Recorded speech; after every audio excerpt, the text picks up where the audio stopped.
जोहार अंबेडकर जोहार अंबेडकर अंबेडकर आचार्युడు అందరికీ సమాజ నాయకత్వం అందరికీ సమాజ నాయకత్వం అంబేద్కర్ ఆచార్యుడు అంబేద్కర్ ఆచార్యుడు అంబేద్కర్ ఆచార్యుడు అందరికీ సమాజ నాయకత్వం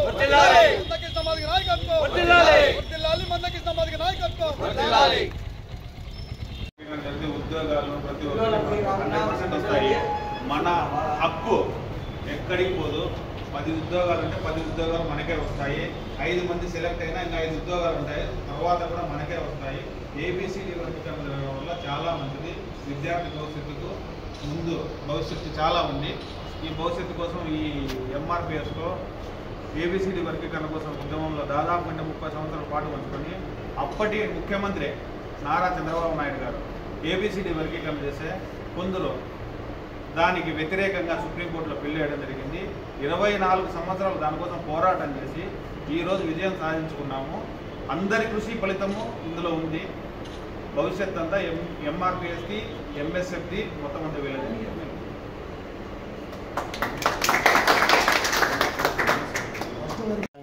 విజయయాత్ర యాత్రకి కదిరి పట్టణం నుండి మాదిగులందరూ వచ్చి విజయయాత్ర చేయాలని కోరుకుంటూ వేదికను అలంకరించిన ఎంఆర్పిఎస్ రాష్ట్ర కార్యవర్గులు జయరామ్ అన్న గారికి అలాగే కదిరి టౌన్ ప్రెసిడెంట్ కళ్యాణ్ కుమార్ గారికి అలాగే చైతన్య అన్న గారికి మారుతి అన్న గారికి రాజు అన్న గారికి అందరికీ ధన్యవాదాలు రేపు అనగా 13వ తేదీ చలో హైదరాబాద్ కార్యక్రమానికి మన ఎస్సీ ఎస్టీ సోదరులందరూ భారీగా తరలి వచ్చి ఈ సభను విజయవంతంగా విజయం చేయవలసిందిగా కోరుతూ ధన్యవాదాలు తెలుపుతున్నాను. ఈ అవకాశం కల్పించిన ప్రజలందరికీ